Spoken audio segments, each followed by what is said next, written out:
Bonjour à tous, j'espère que vous allez excellemment bien et aujourd'hui on va parler médias, on va faire le bilan audience de cette semaine, c'est-à-dire de la semaine du 8 novembre, à partir du lundi 8 novembre jusqu'au 13 novembre. Vous m'excuserez pour les audiences de dimanche, j'en ai parlé la semaine dernière du changement d'organisation. N'hésitez pas à vous abonner à la chaîne, à réagir dans les commentaires, à mettre un pouce bleu, à partager la vidéo si vous pensez qu'elle peut intéresser votre entourage.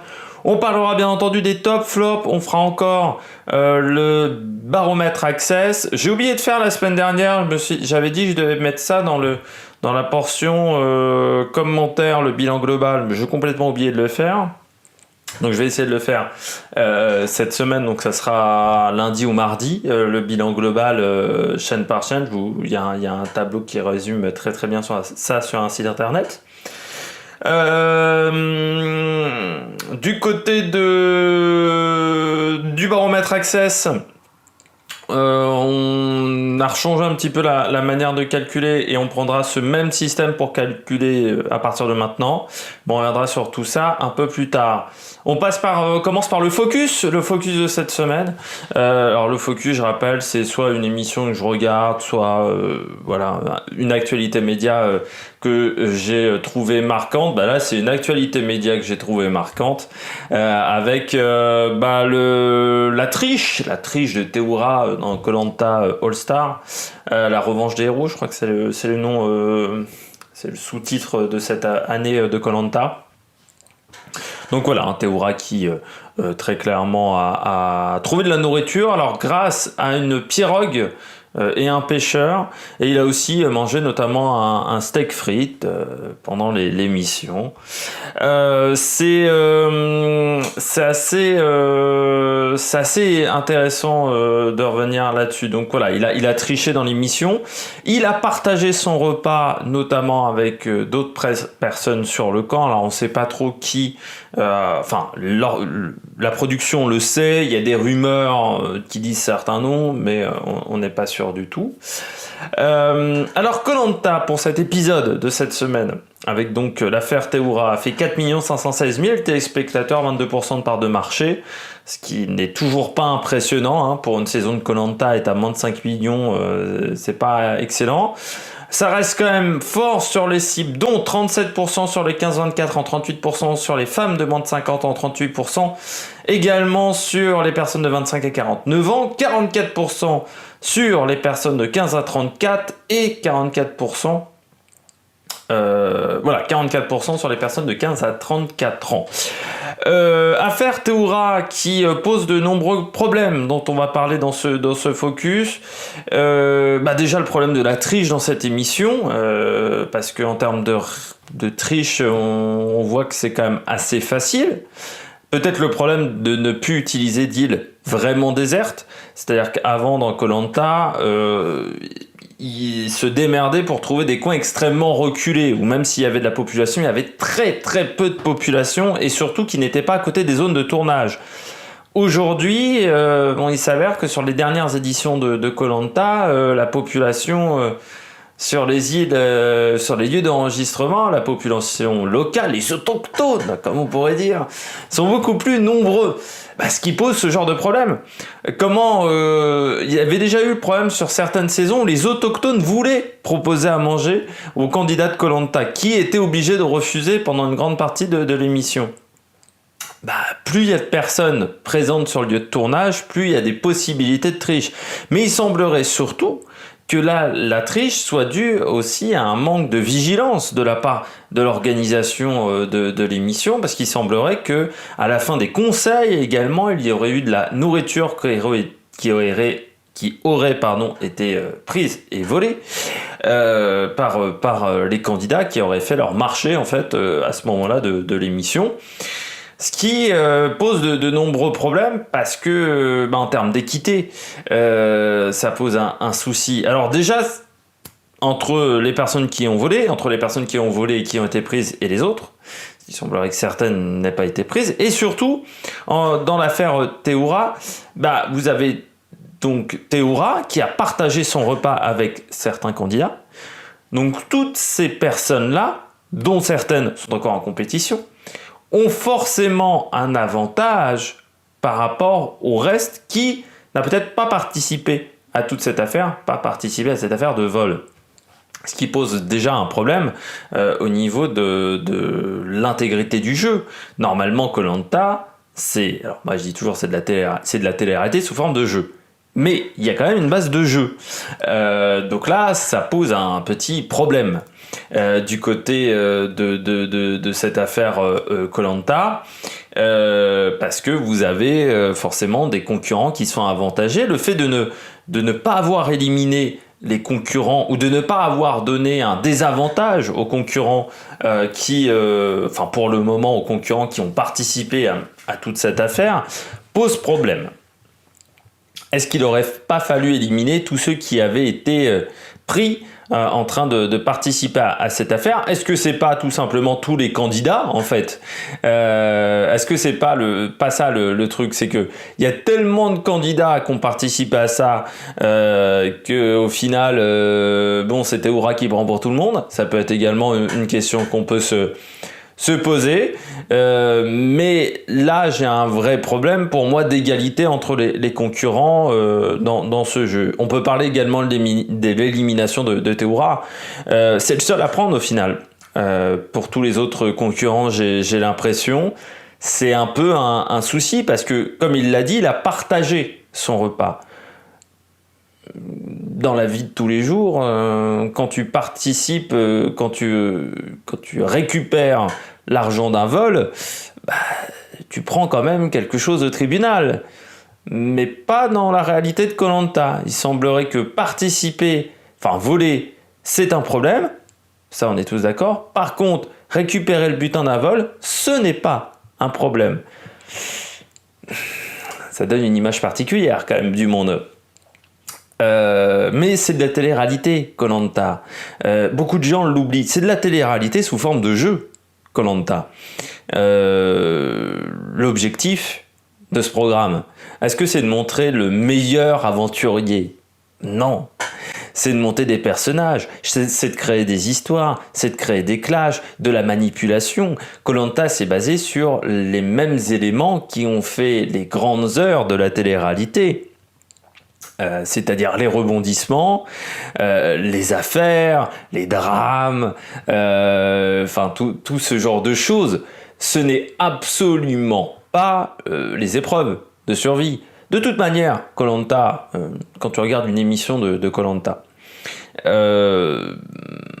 on va schématiser un petit peu basiquement, mais tu as 20-30%, ce sont les jeux, les épreuves de temps d'émission.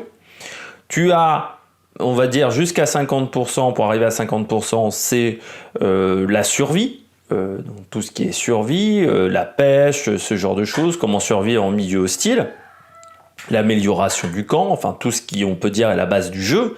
T'as 50%, ce sont des éléments de télé-réalité. Les éléments de télé-réalité, par exemple, les clans, qui on va éliminer, de quelle manière on va éliminer telle personne, le collier d'immunité, tout ce genre d'éléments qui provoquent des rebondissements.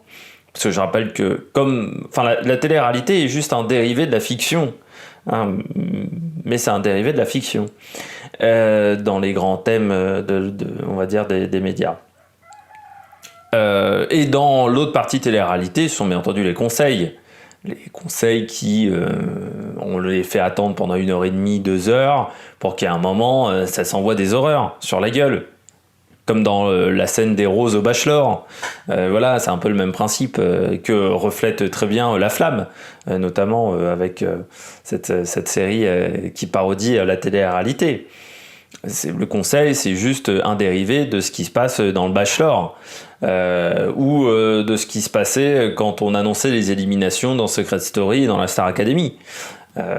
Voilà, juste sous une forme différente, mais la base est la même. Donc, faut pas oublier que c'est de la télé-réalité et qu'on monte des personnages aussi grâce au montage. Et là, on a eu quand même un grand moment de montage. C'est la séquence où Denis Brognard, autant vous dire, j'ai pas vu l'entièreté de l'émission, mais j'ai vu, je me suis dit, il faut que je voie notamment la séquence où il annonce que Coco il est viré. Et là, on est totalement sur une mise en scène, mais qui est énorme, la mise en scène. On veut... Alors, en plus, c'est totalement de la mise en scène parce qu'on le prend à part, parce que Denis Brognard se lance un peu dans une tirade, je comprends, enfin voilà, on nous fait croire que c'est de l'instantané alors que c'est pas du tout le cas, c'est du fond instantané, avec la caméra à épaule, ce genre de choses, c'est mal filmé presque exprès, et en même temps je me dis, mais cette émission-là a toujours véhiculé des valeurs qui, je trouve, sont pas exceptionnelles et sont un petit peu dégueulasses. Mais là, on atteint quand même le summum. C'est-à-dire qu'ils ont fait ça, le prendre à part, pas pour l'humilier par rapport au candidat, mais pour l'humilier après coup. C'est-à-dire pour l'humilier auprès des téléspectateurs. C'est-à-dire, c'était un peu, j'ai eu l'impression, cette séquence, c'est...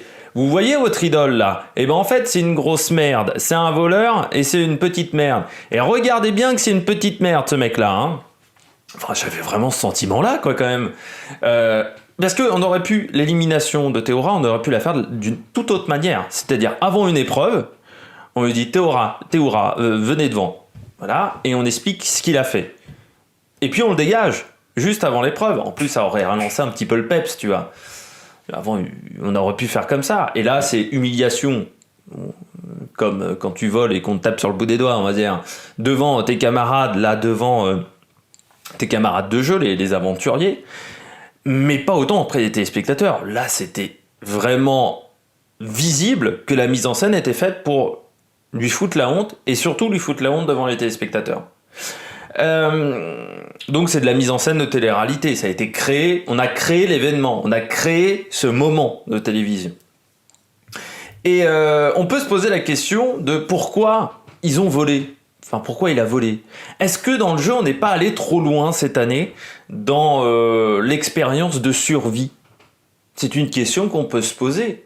Parce que, bon, lui, il a volé, mais les autres ont quand même partagé le butin, et on n'a jamais eu autant, on a le sentiment de tension, mais surtout, on n'a jamais eu un épisode de Koh-Lanta où la survie a été aussi difficile, je crois, depuis très longtemps. Et c'est peut-être ça le problème.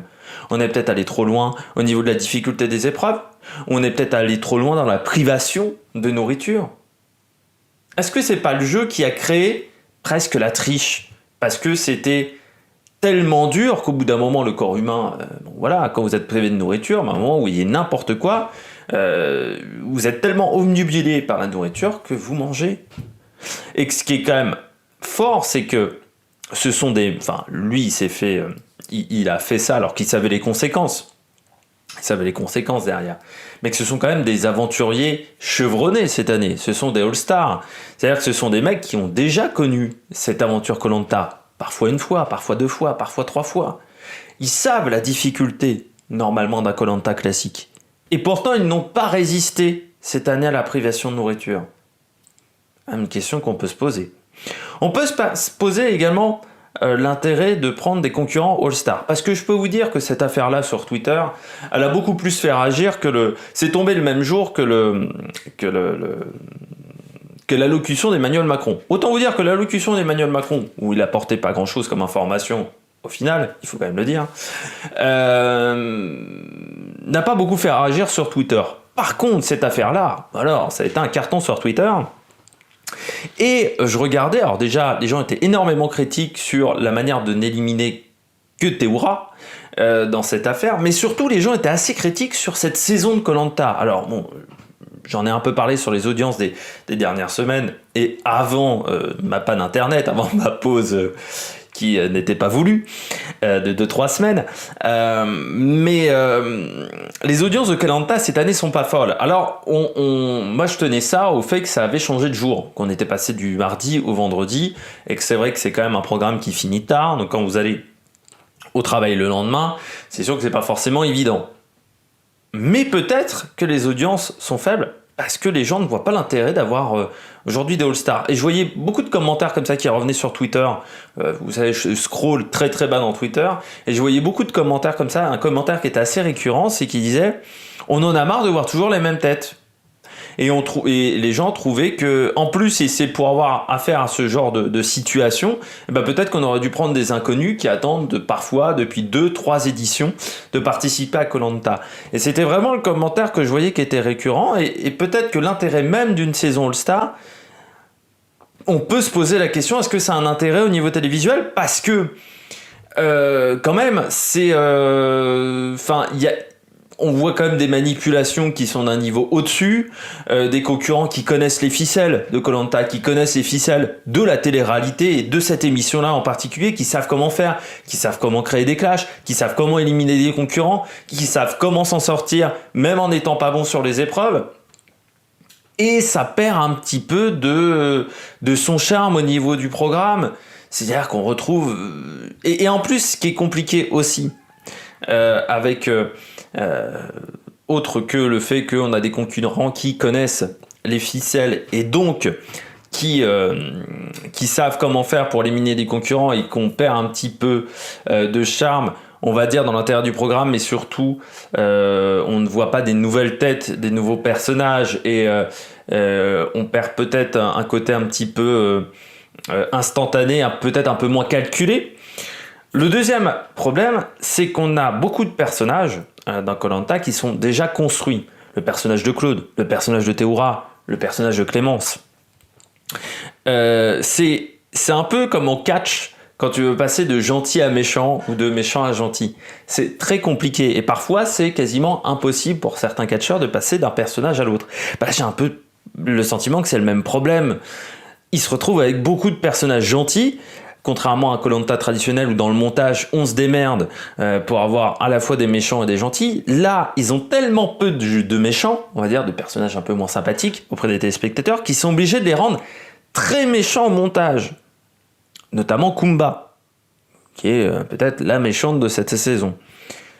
Et ce qui fait qu'au final, elle devient tellement méchante par rapport au montage, je rappelle c'est de la télé-réalité, que les gens se détachent totalement du programme et n'en peuvent plus de cette personne-là et se désintéressent au fur et à mesure de la saison.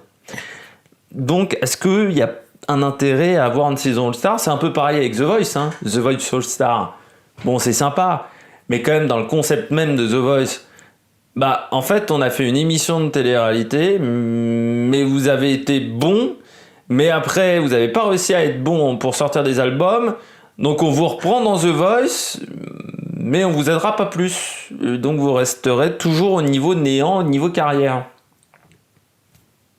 Moi, c'est des conseils qui me semblent assez surprenants. On peut se poser des questions également au niveau du CSA. Avec cette affaire-là, Koh-Lanta n'est pas déconseillé aujourd'hui au moins de 12 ans ou au moins par exemple de 12 ans, ce qui je pense sera un âge intéressant.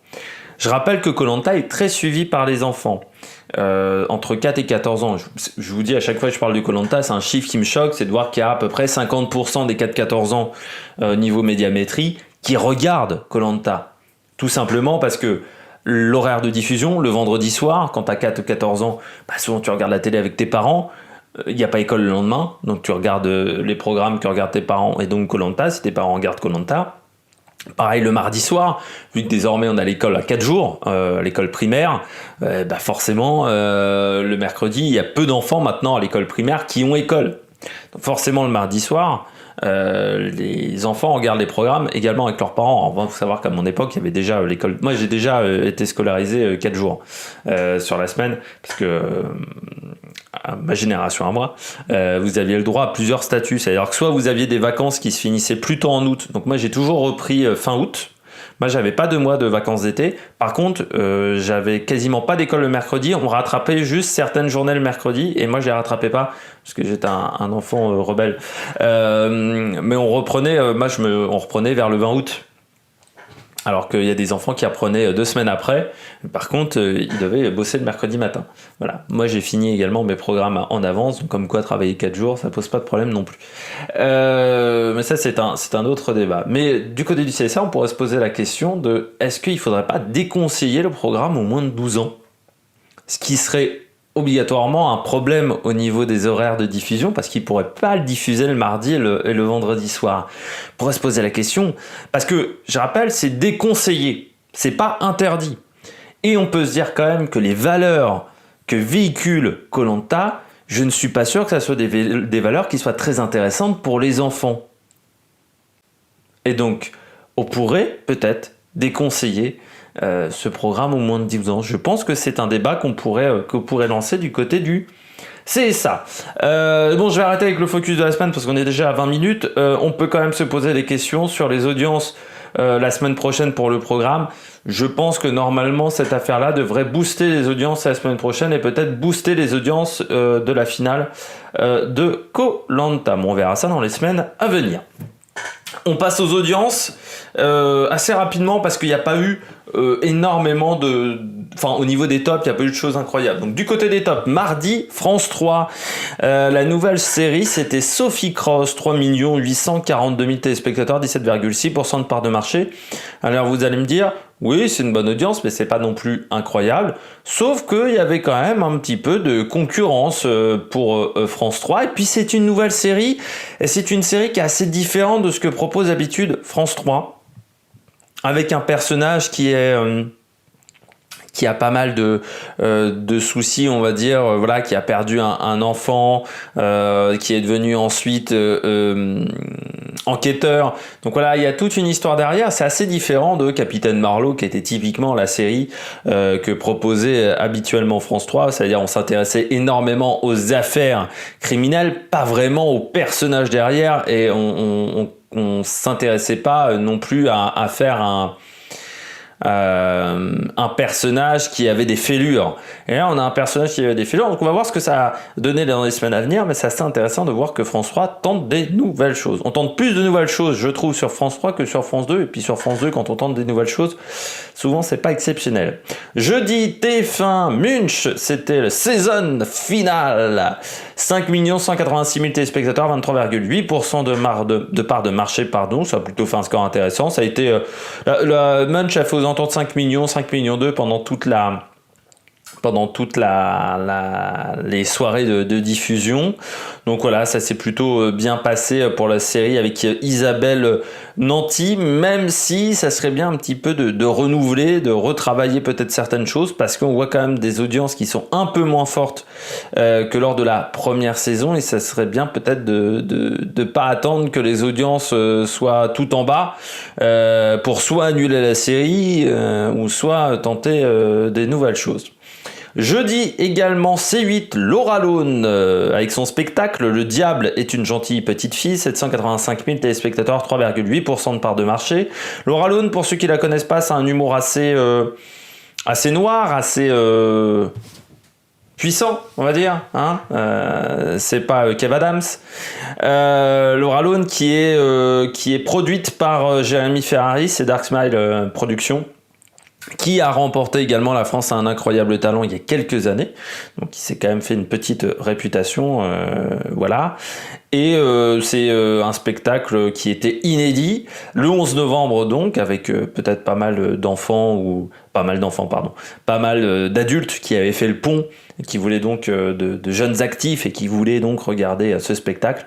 Et on s'aperçoit que malgré le fait qu'elle n'avait pas Hanouna avant, Hanouna étant en best-of ce jour-là, eh bien ça a fait quasiment le même score, voire un peu plus que Balance ton poste. De là se poser les questions du côté de C8, que parfois la télé poubelle, ça marche moins bien que la télé de qualité. Samedi, ça c'est pour Franck Apieto. Samedi, M6, Franck Kazakhstan, 5 977 000 téléspectateurs, 28,4% de part de marché. Du côté d'M6, match de football, en plus qualification pour la Coupe du Monde. La France est qualifiée désormais. Un match où il y a eu beaucoup de buts, pas forcément très intéressant. Il y a eu un quadruplé notamment un quadruplé de Mbappé au Parc des Princes. Bon voilà, M6 s'en sort plutôt bien parce que c'était un peu la situation un peu casse-gueule pour ce type de match. Mais l'avantage c'est qu'ils ont une concurrence assez faible, notamment avec le documentaire de la Star Academy ou Laurent Ruquier. On passe au flop, du côté des flops lundi.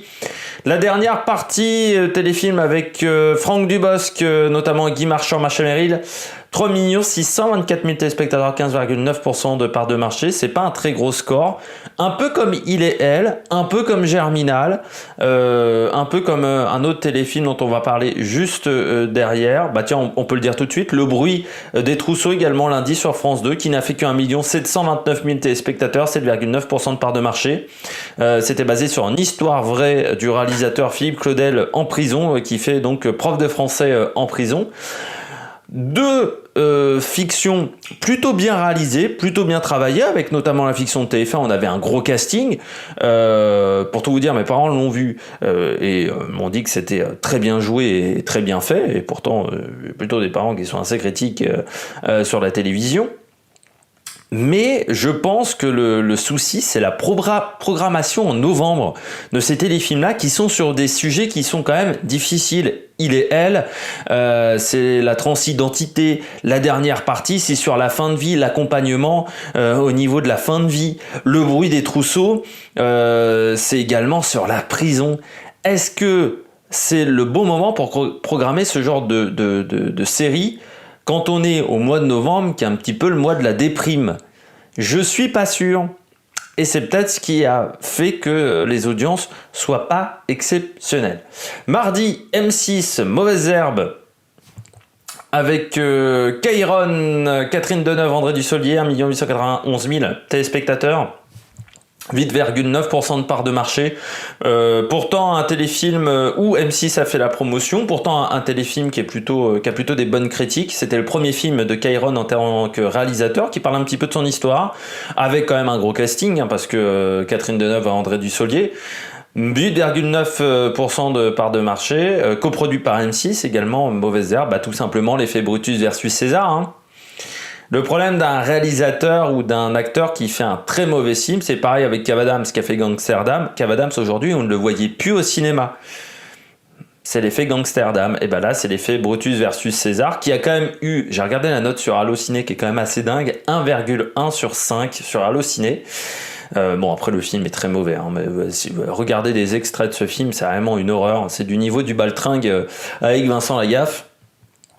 Et donc, je crois que c'est totalement l'effet Brutus versus César. J'ai oublié de marquer qu'il y avait également RMC Découverte avec Top Gear France, qui a fait une audience assez catastrophique. Pourtant, pour le final de la saison, je pense qu'il y a un moment, il va falloir se poser les bonnes questions du côté de Top Gear France, peut-être retravailler totalement le concept, se rapprocher de la version anglaise, et surtout, la version anglaise, c'était écrit, mais ça ne se sentait pas dans la version anglaise. Dans la version française, c'est écrit, et ça se sent totalement. Et toutes les émissions d'RMC Découverte, elles sont écrites, toutes les adaptations de version anglaise en version française de programme. Je pense notamment à Wheeler Dealer France. Toutes les scènes qui sont, on va dire, écrites sont absolument mal jouées. Mais c'est pareil pour toutes les émissions comme ça qu'ils passent en version française. Il y en a très peu qui sont réussies. Et Top Gear France, au tout début, ça se regardait. Maintenant, c'est impossible à regarder, quoi. Très clairement, c'est un enfer. En plus, avec Luc Alphand, qui est quand même un personnage avec pas mal de casseroles au cul. Philippe Lelouch, pas mal de casseroles au cul aussi. Alors, je sais bien que dans la version anglaise, on avait... les mecs avaient pas mal de casseroles au cul, mais au moins, on sentait que c'était naturel. Là, on sent que c'est totalement écrit et pas naturel, et donc c'est chiant. Puis je termine avec Samedi, France 2, Les Grosses Têtes, Laurent Ruquier, 1 742 000 téléspectateurs, 9,3% de part de marché. C'est un programme de dépannage, mais ça pose toujours le fameux problème du côté de chez France 2. On n'a pas de programme de prime time, on n'a pas d'émission de prime time. Juste filmer les grosses têtes, ça suffit pas à faire une émission de télévision. Et puis il y a peut-être aussi une lassitude avec les grosses têtes. On voit ces derniers temps au niveau des audiences radio que les grosses têtes étaient quand même souvent en retrait en termes d'audience.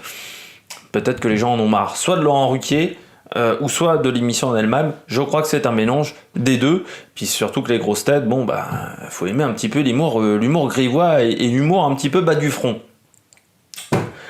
On passe au Baromètre Access. Baromètre Access, lundi au vendredi, 19h-20h pour la majorité des programmes, sauf TMC, où j'ai pris la portion 20h-21h pour TMC et C8, donc pour Cyril Hanouna et Quotidien. Et les chiffres viennent du site OSA, parce que le site que j'utilisais avant ne fait plus les access. Donc j'ai dû changer de site. On commence avec N'oubliez pas les paroles. N'oubliez pas les paroles qui s'envolent en ce moment avec les masters, 3 600 000 téléspectateurs.